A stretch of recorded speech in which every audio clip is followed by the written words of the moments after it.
তারা অ্যাকচুয়ালি গুলিস্তান থেকে যে চাঁদাটা উঠে অথবা আপনার যদি মোবাইল এবং মানিব্যাগ হারিয়ে যায়, যেই টাকাটা হয় ওই টাকাটা তারেক রহমান পর্যন্ত যাচ্ছে। এটা হলো বিএনপির পলিটিক্যাল ফাইন্যান্সিং সিস্টেম। সো এটা যদি আমরা বাংলাদেশে এই ধরনের দুর্বৃত্তায়নে যদি সিস্টেমটা চলে, আদৌ আমাদের কোনো যে আমরা গণ অভ্যুত্থানের পরে যে রাজনীতিটা করতে চেয়েছিলাম সেটা কিন্তু আমাদের অধরা একটি স্বপ্ন থেকে যাবে।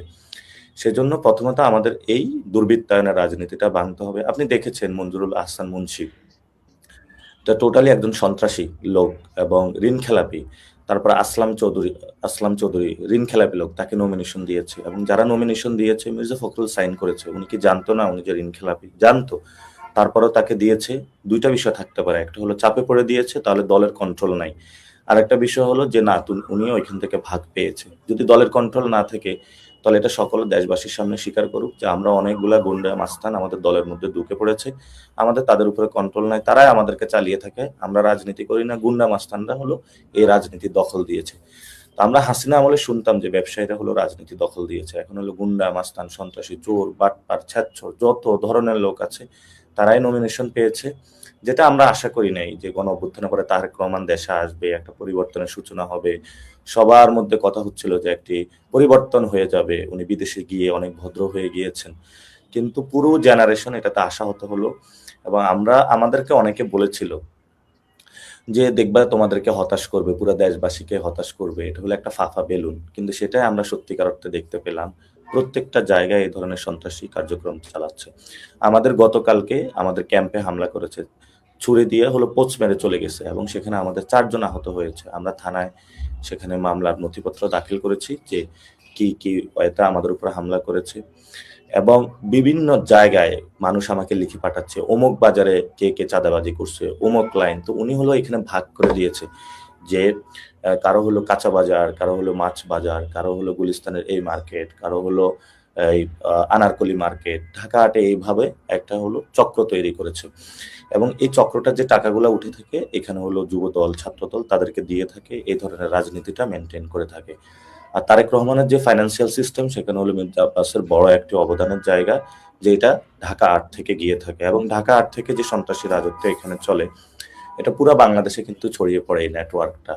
আমি ওই দিন মতিঝিলে গিয়েছি, তো ওইখানে একটা ক্লাবে ঢুকেছি, ওইটা ক্লাবটা মোটামুটি ভালো। তো বললাম বাকি ক্লাবের কি অবস্থা, বললো যে যেখানে শিক্ষা অথবা মানুষের স্পোর্টস একটু আড্ডা দিবে, সোশ্যাল কানেক্টিভিটি, সেখানে হলো জুয়া ব্যবসা করে এবং এই জুয়ার ব্যবসা দিয়ে কিছু সন্ত্রাসী পালে। এই সন্ত্রাসীদের দিয়া কখনো যদি কোথাও প্রবলেম হয় তাদেরকে ডাক দেয় এই আমাকে বাঁচাতে হবে, এবং তারা এসে মানুষের মধ্যে একটা আতঙ্ক ছড়িয়ে দেয়, সন্ত্রাসী কার্যক্রম করে। এভাবে হলো ঢাকা আটকে একটা সন্ত্রাসী রাজত্ব বানানো হয়েছে এবং নট অনলি ঢাকা আট, পুরো বাংলাদেশকে এই ধরনের সন্ত্রাসী রাজত্বের জায়গা বানানো হয়েছে। আপনি দেখেছেন যে আমাদের যে বাংলাদেশ ব্যাংক, দল বল নিয়ে সদল বলে সবাই ঢুকে পড়েছে বাংলাদেশ ব্যাংকের ভিতরে। তো এটা আসলে বাংলাদেশে সম্ভব, এটা অন্য আগে দেখেছিলাম যে ইন্ডিয়া বাংলাদেশ থেকে রিজার্ভ চুরি করে নিয়ে যায়, এখন হলো এখানে দল বল নিয়ে উইদাউট, আপনি ঠিক আছে আপনি আইটি সেক্টর দিয়ে সিস্টেম গড়লেন, কিন্তু যে অফিসার আছে সে তো পাসওয়ার্ড জানে, তার মাথায় গিয়ে ব্যাংকের মধ্যে পিস্তল ঠেকালেন, তাহলে তো সে পাসওয়ার্ড দিতে বাধ্য হবে। তো এটা তো আসলে কোনো দেশ না, এমন দেশ তো আসলে আমরা চাই না। মুক্তিযুদ্ধে যে সাম্য, মানবিক মর্যাদা, ন্যায় বিচার এবং 90-এর যে ডেমোক্রেটিক একটি বাংলাদেশ আর 24-এর যে বৈষম্য বিরোধী একটি বাংলাদেশ, সর্ব মিলিয়ে আমরা একটি মর্যাদাকর বাংলাদেশ চেয়েছিলাম। সেই আশাটা আমাদের আর আসলে এদের দ্বারা হবে না বলে আমরা মনে করি। তো আমাকে একজনে বলেছে বিএনপির ভাগ্য হবে দুইটা, একটা হলো যে এমনিই তো তাদের চাঁদাবাজির অবস্থা খারাপ। আমি একটা সময় বলেছিলাম যে সর্বোচ্চ 80 থেকে 100 আসন পাবে টেনে টুনে। ওই সময় আমাকে অনেকে হাস্য রসাত্মক কথা বলেছিল, কিন্তু বাস্তবে তাই ঘটছে। আমরা যারা বাংলাদেশে আছি দেখতেছি যে মানুষ ট্রেনে করে, ট্রলারে করে, লঞ্চে করে সব জায়গায় হলো দাঁড়িপাল্লা সাপলাগুলি স্লোগান দিয়ে আনন্দ। ঈদও এত ঢাকা ফাঁকা থাকে না, পুরো ঢাকা আজকে আমি কয়েক জায়গায় গিয়েছিলাম আমার পার্সোনাল কাজে, পুরো ঢাকা ফাঁকা, মানুষ ভোট দিতে চলে গিয়েছে, আনন্দ উল্লাস। কিন্তু যখন মানুষ ভোট দিতে গিয়ে দেখবে যে সেখানে কোনো ভোট ডাকাতি হচ্ছে, ভোট কেনা হচ্ছে, তখন কিন্তু আমরা সবাইকে প্রস্তুতি নেওয়ার আহ্বান জানিয়েছি যে বাস নিয়ে আপনারা রেডি থাকবেন, যেখানে ভোট কেন্দ্রে কোনো চাঁদাবাজি সন্ত্রাসী দখলদার ভোট ডাকাতি করতে আসবে, আমরা যেরকম গণ অভ্যুত্থানের পরে ডাকাত ঠেকিয়েছিলাম সেইভাবে তাদেরকে রুখে দাঁড়াবেন। তো আলহামদুলিল্লাহ ব্যবসায়ীরা প্রস্তুত হচ্ছে, মানুষের মধ্যে সচেতনতা আসতেছে এবং মানুষ নিজেদের প্রস্তুতি নিচ্ছে। একটু আগে 2 জন মা আমার সাথে দেখা করতে আসলো, একজনের ক্যান্সার, অর্থাৎ উনি অনেক অসুস্থ, তো উনি ঢাকা 8-এর ভোটার না, উনি ঢাকা 9-এর ভোটার। তো এসে উনি কান্না করে দিয়েছে আমার সামনে, বলতেছে যে আমরা অনেক নির্যাতিত হয়েছি, নিপীড়িত হয়েছি। আরো অনেক ছোট ভাই অনেকগুলো আসলো এখানে শাহজাহানপুর থেকে, বলল আমরা ধানের শীষ ব্যাচ পরে শাপলাকলির মার্কায় ভোট দিতে যাব, কারণ আমরা যে ওইখানে কথা বলবো এই পরিস্থিতি রাখে নাই। অনেক মানুষ আমার সাথে যোগাযোগ করতেছে যে কি পরিস্থিতির মধ্য দিয়ে তারা গিয়েছে। তো এদেরকে যদি একটি দল এই ধরনের নমিনেশন দিয়ে সংসদে পাঠাতে চায়, তো সংসদ তো আসলে চাঁদাবাজ, ধান্দাবাজ, দুর্নীতিবাজ, সন্ত্রাসী তাদের কোনো আখড়া না। সেটা হলো ভালো মানুষ যারা পলিসি মেক করবে, যারা আমাদের আইনগুলো তৈরি করবে। সেই জায়গাটা তো আসলে বাংলাদেশে এখন নাই। আমরা দেখতেছি সব চোর বাটপার, মানুষকে অপশনে করে দিয়েছে তোমরা এদেরকে ভোট দিতে হবে। এখন একটা লোক 2100 কোটি টাকা ঋণ খেলাপি এবং সে যায় ইলেকশন করতেছে। সে যদি ইলেকশন করে, তো তাহলে বাকি যে প্রার্থী তার তো তাহলে ইলেকশন করার কোনো ক্যাপাসিটি থাকবে না, মানুষকে টাকা পয়সা সব দিয়ে। মানুষ অনেক সচেতন হয়েছে, এবার মানুষ মাসল পাওয়ার এবং টাকাকে না বলা শুরু করেছে, এবং তারা অনেক উচ্চার রটনায় যে আপনাদেরকে নিয়েও কথা বলা শুরু করে যে বিদেশ থেকে নাকি আপনারা সোশ্যাল মিডিয়াতে উস্কানি দিচ্ছেন।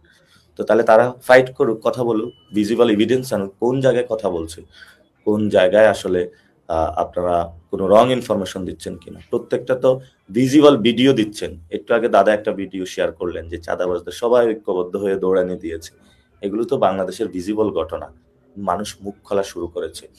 আমরা মনে করি যে যদি তারা সংশোধন না হয়, তাহলে হাসিনার মতনই অবস্থা হবে তাদের। হাসিনার তো ইন্ডিয়া পালিয়ে যাওয়ার জায়গা আছে, তাদের আসলে বঙ্গোপসাগরে যাওয়া ছাড়া তার কোনো উপায় থাকবে না, এবং মানুষের হাতে চরম দোলাই খাবে। যেভাবে চোর বাটপার গুলিস্তানে কেউ যদি ধরতে পারে, আচ্ছা মতন যেভাবে কেলায় ধুলা দেয়, ওইভাবে মানুষ হলো রাস্তার মধ্যে রেখে এভাবে ধুনা দিবে। যে আজকে অলরেডি আমরা নাসিরউদ্দিন পাটোয়ারি এরকম একটা ভিডিও ফুটেজও দেখেছি ঢাকাতেই। তো ইনশাল্লাহ এরকম একটা পরিস্থিতি হবে। আপনাকে অনেক অসংখ্য ধন্যবাদ পাটোয়ারি। আপনি ইলিয়াস ভাই, আরেকটা বিষয় অ্যাড করার ছিল, জি ইফ ইউ অ্যালাউ মি। আমি আজকে যেটা বুঝলাম, আমাদের 110টা কেন্দ্র আছে ঢাকা 8-এ, অন্য জায়গায় তো আরো বেশি। সেখানে যেটা দেখলাম যে প্রত্যেকটা কেন্দ্রে তারা যে প্রিপারেশন নিচ্ছে, 300-400 করে লোকের প্রিপারেশন নিচ্ছে, এবং সবাইকে টাকা দিয়ে প্রস্তুত করা শুরু করেছে। পুলিং এজেন্টদেরকে বলতেছে যে 9টা থেকে 11টা পর্যন্ত সব কেন্দ্র দখল করে ফেলতে হবে, বাকিটা পরেরটা আমরা দেখব। এবং সেখানে আমাদেরও অনেকে আছে, তারা আইসা বলতেছে যে আমাদের এই ধরনের ইনস্ট্রাকশন দিচ্ছে। তাহলে আমাদের মতন যারা প্রার্থী আছি, আমাদের তো যদি আমি 100 করেও স্বেচ্ছাসেবক দেই, এবং সেই মানুষগুলো যদি কেন্দ্রে যায়, আমি যদি তাদের খাওয়া দাওয়ার ব্যবস্থা করি, তাহলে তো আমার হলো 1.5 কোটি টাকা 2 কোটি টাকা বাজেটের প্রয়োজন হয়। তাহলে আমি 2 কোটি টাকা কি মানুষ থেকে চুরি করবো? আমি তো চুরি করতে পারবো না। জন্য আমি ঢাকা পুরো বাংলাদেশের মানুষকে বলবো, আপনারা নিজ নিজ থেকে স্বেচ্ছা বাহিনীর ভূমিকা পালন করুন। আপনারা ভোট কেন্দ্রে যাবেন, ভোট কেন্দ্রের সামনে দাঁড়িয়ে থাকবেন, আপনারা নিজের খাবার নিয়ে যাবেন, জায়নামাজ নিয়ে যাবেন, নামাজ পড়ার দরকার হলে ওইখানে নামাজ পড়বেন, ভোট দিবেন, ভোট রক্ষা করবেন। আপনি এত কষ্ট করে আপনার সন্তানের জন্য একটি বাংলাদেশ গঠন করতে চাচ্ছেন, আপনার মা বাবার জন্য, সকলের জন্য দোয়া করবেন যাতে আমরা এমন একটি বাংলাদেশ গঠন করতে পারি। আমরা ফাইট করে যাচ্ছি, সারা দেশের মানুষের আপনাদের জন্য দোয়া আছে। এবং আমি ওনার এই বক্তব্যের সাথে একটু অ্যাড করি, সেটা হচ্ছে যে নাসিরউদ্দিন পাটোয়ারি, আমি আপনাকে বিদায় দিচ্ছি। আপনার যেহেতু অনেক ব্যস্ততা, আপনি চলে যান। আমরা ইনশাল্লাহ বাকি কথা যেগুলো আছে সেটা দাদা আছে, আমরা আছি, আমরা বলছি। পাটোয়ারি, তোমার ভূমিধ্বজ বিজয় হবে, শুধু তোমার না, নাহিদের ভূমিধ্বজ বিজয় হবে, হাসনাত আব্দুল্লাহর ভূমিধ্বজ বিজয় হবে, সার্জিসের ভূমিধ্বজ বিজয় হবে। তোমাদের এনসিপি আমি মনে করি মোর দেন 95% জিতে আসবে। 100% হয়ে গেল, ওইটা অবাক হওয়ার কিছু থাকবে না। সবার জন্য দোয়া রাখলো। আর তুমি যেহেতু স্বরাষ্ট্রমন্ত্রী হবা, শপথ নেওয়ার আগে আমার সাথে বসবা, অ্যাটলিস্ট কি করতে হবে আমি এটা তোমাকে একটু কিছু কথা তোমাকে বলবো, আর সাজেশন দেবো। এবং আমি তুমি আগামী স্বরাষ্ট্রমন্ত্রী, আমার আগাম অভিনন্দন গ্রহণ করো। জি দাদা, আমরা আলোচনায় যাব। এর মাঝে মাঝে আমরা হয়তো বিভিন্ন আসনের থেকে 2-1 প্রার্থীকে আমরা যুক্ত করতে পারি, আমি কয়েকজনকে বলে রেখেছি। প্রিয় দর্শক, আপনাদেরকে একটা বিষয় আমার জায়গাটা পরিষ্কার করি। আজকে বাংলাদেশের যে পরিস্থিতি, এই পরিস্থিতিটা আপনারা দেখছেন, আমি এবং পিনাকি দাদা আমরা বিশেষ করে খুব সরাসরি একটা পক্ষ নিয়েছি। এটা যদি আপনারা মনে করেন দেশ রাজনৈতিক দলকে আমরা প্রাধান্য দিয়েছি, কারোর বিরুদ্ধে কাজ করতে চেয়েছি। আসলে আমাদের বিরুদ্ধে তো অভিযোগ আছেই। আমরা বোধহয় জামাতের কাছ থেকে টাকা পয়সা নিয়ে তারপরে বিএনপির বিরুদ্ধে বলি। আবার অনেক সময় বিএনপির কাছ থেকে নিয়ে জামাতের বিরুদ্ধে বলি। তো এই মুহূর্তে যদি টাকা পয়সা নেয়ার সুযোগ আমরা চেষ্টা করতাম, সেটা বিএনপির চাইতে বেশি জামাত ইসলামী দিতে পারত না। তো যেই কারণে আমরা আওয়ামী লীগের আমলে বলতো তারেক রহমানের টাকা খেয়ে আমরা রাইট। তো আওয়ামী লীগের আমাদের বিরুদ্ধে। আমাদের যেই টাকা পয়সা আমরা তারেক রহমানের কাছ থেকে আগে নিয়েছি, সেগুলোর ডকুমেন্ট আমার মনে হয় সামনে দিলে জাতি উপকৃত হতো। তো এসব অভিযোগগুলো অনেক আগে থেকেই আমরা শুনছি। আমরা আসলে কোনো পক্ষ নিইনি, আমরা বাংলাদেশের পক্ষ নিয়েছি। এবং এখানে আমি আমার জায়গাটা পরিষ্কার করি, দাদার কথা বলবে। দেখেন, আমি এইভাবে সরাসরি কখনোই বিএনপির বিরুদ্ধে গিয়ে দাঁড়িপাল্লার পক্ষে ভোট চাইতে পারি না। আমি গতকালকে ১ম সরাসরি আমার 15 মিনিটস এর একটা প্রোগ্রাম করেছি, সেখানে দাঁড়িপাল্লার পক্ষে ভোট চেয়েছি। কেন চেয়েছি? ১ম কথা হচ্ছে যে তারেক রহমানের প্রতি আমাদের একটা বিশাল প্রত্যাশা ছিল। সারা দেশের মানুষেরই ছিল, এবং উনার কথাবার্তা আমরা গত কয়েক বছর ধরে যেটা শুনেছি, সেখানে মার্জিত, ভদ্র, ইনফরমেটিভ, তারপরে একটা স্বপ্ন উনি আমাদেরকে দেখিয়েছিলেন। ১ম এই আমি ধাক্কা খেয়েছি যেদিন বেগম খালেদা জিয়া মারা গেলেন। মারা গিয়েছে আসলে উনাকে যেদিন ডিক্লেয়ার করা হয়েছে তার আরো অনেকদিন আগে উনি মারা গিয়েছেন। প্রায় আমি মনে হয় গুনেছিলাম যে প্রায় ১৭-১৮ দিন আগে উনি মারা গিয়েছিল। এবং এটা উনার যে দায়িত্বরত ডাক্তার, তিনি নিজে এবং বিএনপিপন্থী ডাক্তার, তিনি নিজে আমার কাছে স্বীকার করেছেন। তো মনে করেন এই বিতর্কে আমরা যাচ্ছি না। যেহেতু এটা মেডিকেল একটা ব্যাপার, উনি ঠিক আছে, মেডিকেল সায়েন্সের প্রযুক্তির মাধ্যমে উনাকে বাঁচিয়ে রাখা হয়েছে আর্টিফিশিয়ালি। কিন্তু উনি তো মানে মৃত্যু পথযাত্রী, উনি তো মৃত্যুর সাথে লড়ছিলেন। এটা তো সত্যি কথা। যদি এটা সত্যি হয়, তাহলে উনি খুবই অসুস্থ ছিলেন, এবং তারেক রহমান জানতেন যে উনি মৃত্যুর হাত থেকে বেঁচে আসবেন না। এটা তো উনি জানতেন। ডাক্তাররা এইটুকু তো বলেছে ওনাকে। উনি লন্ডন থেকে গেলেন, বাংলাদেশে যাওয়ার পরে সেখানে সোজা গেলেন উনি জনসভায়। এবং এখানে অনেকগুলো প্রশ্ন আসলে আসে। উনি ইয়েতে ছিলেন, আপনার কি বলে, নিরাপত্তা ঝুঁকিতে ছিলেন। এত নিরাপত্তা ঝুঁকিতে থেকে উনি আসার পরে যেভাবে মাঠে চলে গিয়েছেন, আমার কাছে এটা খুব নিরাপত্তা ঝুঁকির পূর্ণ একজন মানুষকে মনে হয় নাই। আচ্ছা, তারপরেও যাই হোক, উনি যে জনসভাটাতে গেলেন, এই জনসভাটাতে না গিয়ে একজন সন্তান হিসেবে কি উচিত ছিল না আগে মায়ের সাথে দেখা করা? উনি তো জানতেন উনার মায়ের একদম শেষ মুহূর্তে আছেন। যদি মারা নাও যায়, উনি ধরে নিলাম এটা। কিন্তু একজন মানুষকে এইভাবে রেখে উনি রাজনীতি করেছেন।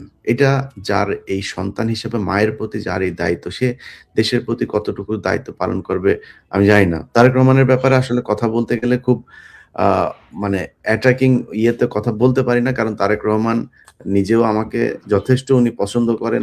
আমি এখনো পর্যন্ত উনি দেশ পরিচালনার যেহেতু সুযোগ পান নাই, উনাকে নিয়ে একদম 100% বলারও সুযোগ নাই। কিন্তু যেই জিনিসগুলো সামনে এখন পর্যন্ত এসেছে, এগুলো নিয়ে যদি আমরা চিন্তা করি, যদি বিশ্লেষণ করি, তাহলে দেখব যে সামনের যেই দেশটা আসলে বিএনপির হাতে যদি যায়, এই দেশটা নিরাপদ থাকবে না।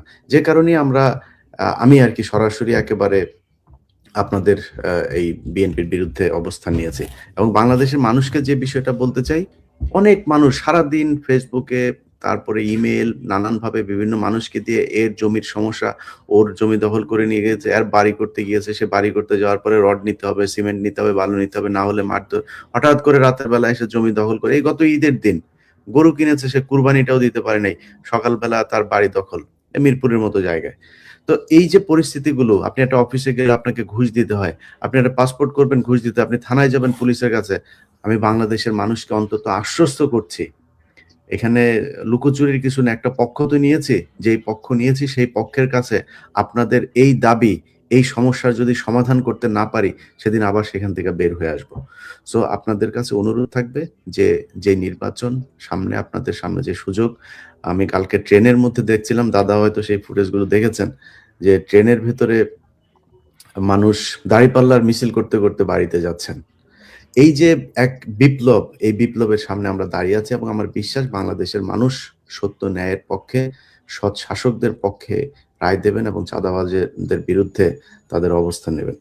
দাদা, আমি আপনার কাছে দ্বিতীয় যে প্রশ্নটা করতে চাই, সেটা হচ্ছে যে আপনি দীর্ঘদিন ধরে বিএনপির সাথে আপনার অবশ্যই একটা খুব ভালো সম্পর্ক ছিল। আপনার সাথেও নিশ্চয়ই তারেক রহমানের সরাসরি কথা হয়েছে। আপনি হঠাৎ করে এই বিএনপি থেকে এত 180 ডিগ্রি সরে আসলেন কেন?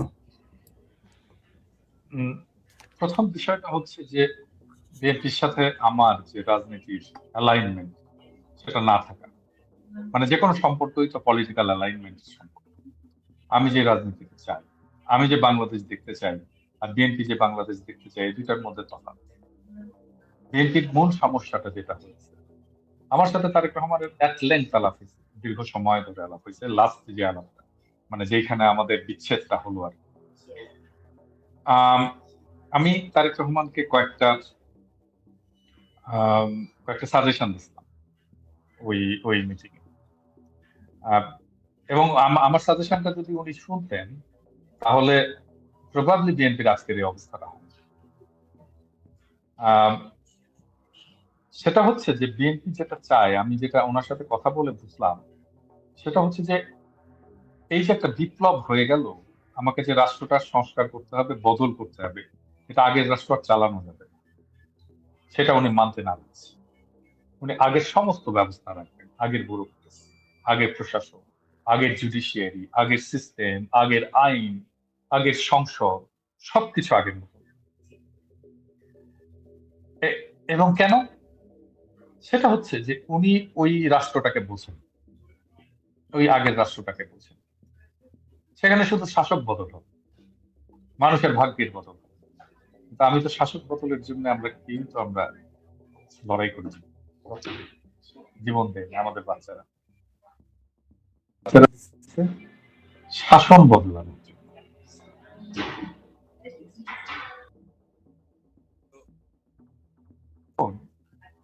আমি বুঝে গেলাম যে উনি এটা করবেন না, তখন তো তার সাথে থাকার আর কোনো উপায় নেই। আমি তো রাষ্ট্রকে বদল করতে চাই, আমি তো নতুন একটা রাষ্ট্র চাই, আমি তো সিস্টেমটা বদল করতে চাই, আমি তো নতুন একটা সিস্টেম চাই, আমি তো আবার সেই একই জিনিস, একই দুর্নীতি, একই প্রশাসন, একই পুলিশ, একই নিপীড়ন, একই গুম খুন, ওইটা তো আমি চাই না। তাহলে ওইটা বদলের জন্য ওনার ওনার চিন্তা কি? ওনার কোনো চিন্তা নেই। আমি এবার বলি ওনাকে আমি আসলে কি কি সাজেশন দিছিলাম। প্রথম সাজেশনটা ছিল যে দেখেন, আপনি 4 দলকে রিভাইভ করেন, 4 দলকে রিভাইভ করেন, ডাকেন সবাইকে, দেখে আপনি আপনি আপনার জাতির বিবেক হন। ক্ষমতায় যাওয়ার দরকার নেই, আপনি ক্ষমতার উপরে চলে যান। আপনি 4 দলকে ডেকে এটাকে রিভাইভ করে আপনি বলেন যে আপনারাই চালান, আমার দল আপনাদেরকে সমর্থন করে, আমি আপনাদেরকে সাপোর্ট, দেশ আপনারা চান, আমরা একসাথে দেশ চালাই। আমাকে সামনে নিতে হবে না, আমি পিছনে থাকি, আমি পিছনে থেকে আপনাদেরকে সাপোর্ট।